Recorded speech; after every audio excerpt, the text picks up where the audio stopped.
Hey everyone, finally the definitive Zhongli review and guide is here. As I promised before, I'll try to keep these kind of videos as short and informative as possible. If this video performs well, I might assume this format for all the other characters and create similar videos for each, so make sure to subscribe, like and comment down below to show me that it will be worth the time investment, as these videos tend to take a lot of time on my end to create. For me to be able to dish out more and higher quality content more consistently, the channel still needs to go a long way. I've been trying my hardest to create content in my spare time as much as possible under the current circumstances, so I hope that the channel will continue growing so that I can turn it into a more frequent, if not a full-time endeavor. Alright, so with that out of the way, let's talk about Zhongli.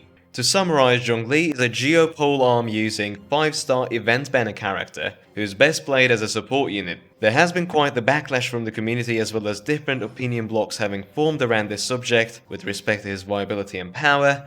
Some call him a 3-star unit, whereas others dub him one of the most powerful characters in the game. I will just go ahead and call both of those claims silly and ridiculous, and instead provide you a concise and clear overview of what he's good at, how he performs, and whether he's worth it, depending on your individual circumstances and preferences. I do not care about the drama, I'm only here to have a look at the unit and judge it both for myself and for others based on the data we have. Also bear in mind that the stats we get in character trials are not the absolute worst, and we can compare characters this way relatively easily and consistently, especially with the help of math. So it is a non-issue to not own him. I'm completely free to play, and I will not be rolling him just to be able to review him, where we have access to so much data already thanks to others having showcased him, as well as the knowledge we have of the game formula and calculations and simply how things work in general. Alright, so as I mentioned earlier, his best role is support.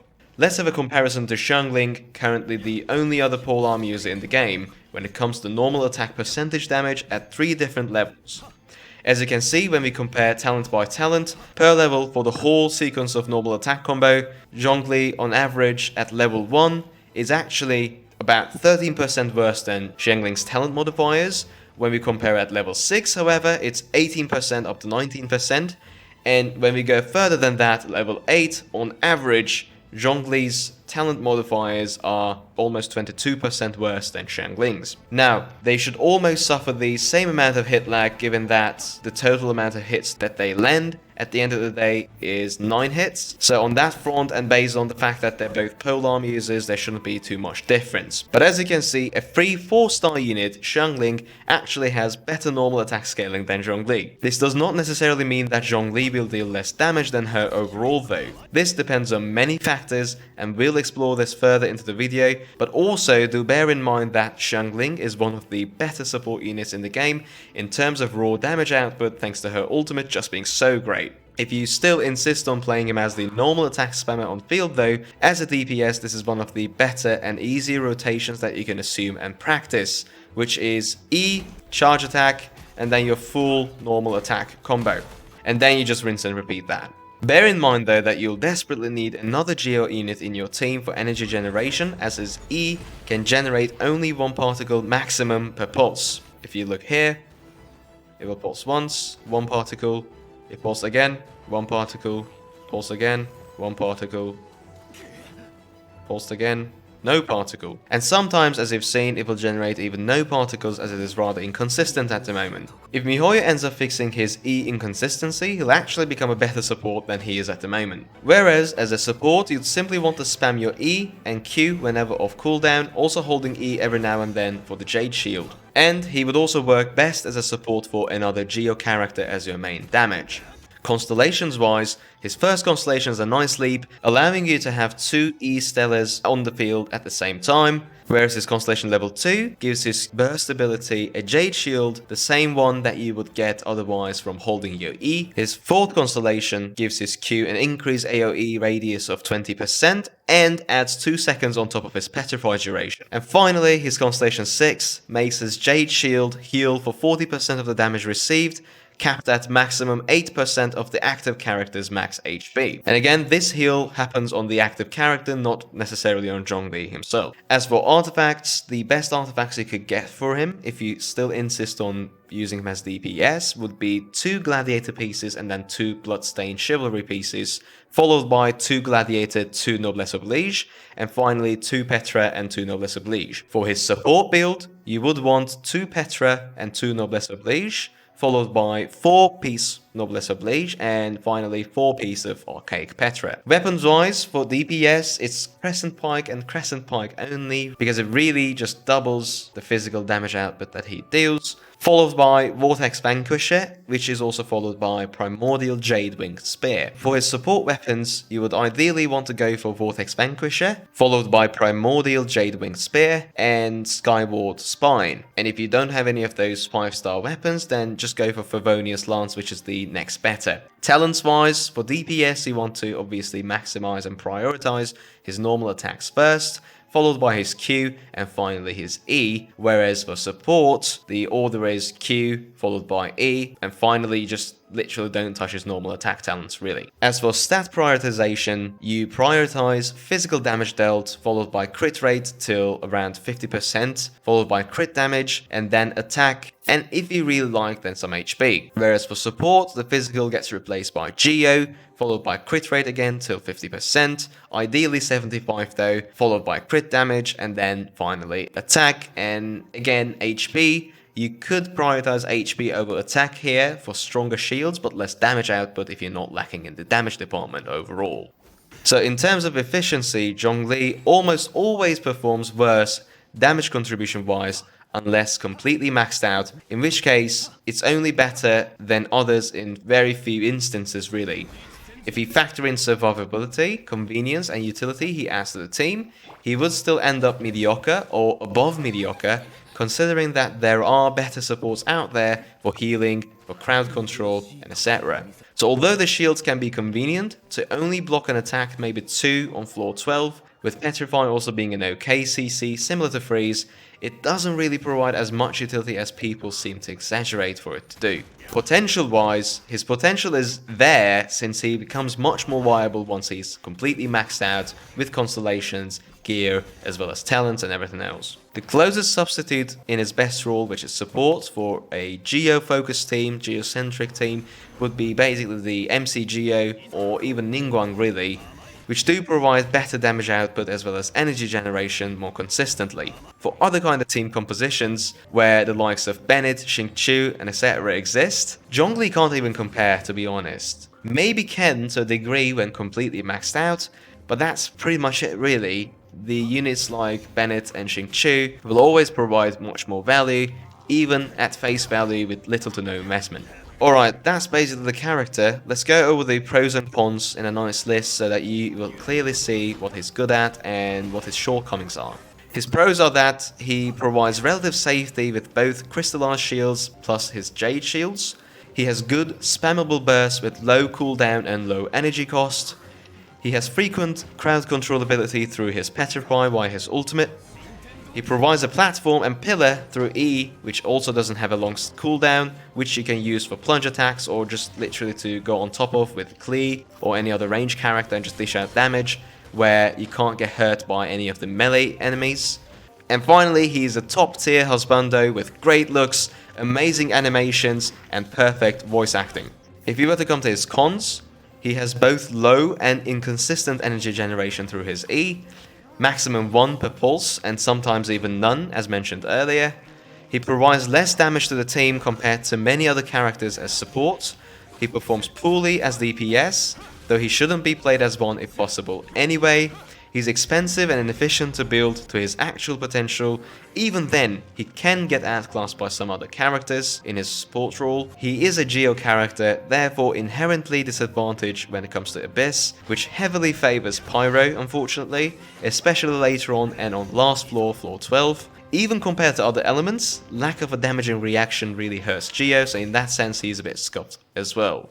Before we move on to the ratings and the final verdict, let's have a look at a DPS table that I put together comparing Diluc, Ningguang, Xiangling and Zhongli as a single unit in a single unit team in terms of damage output, as well as the damage output of a 2-unit team, whereby we're comparing Diluc and Ningguang with a support of either MCGO or Zhongli. Obviously, these are not real case scenarios, these are not realistic uses, but it will give you an idea as to how Zhongli performs in terms of raw damage output. Just to explain the terminology here a bit, Whale indicates that both units are Constellation 6, they have their weapons refinement 5, and they do have best in slot 5-star weapons. Free to play indicates, on the other hand, Constellation 0 for both units involved, as well as refinement 1 weapons, which are best in slot 4-star craftable weapons if possible. Grind means that the characters, both of them, have perfect artifact sets and stats, and they have their talent levels at level 9. Whereas casual means that they have good artifact sets with good enough stats and distribution with their talent levels at 6.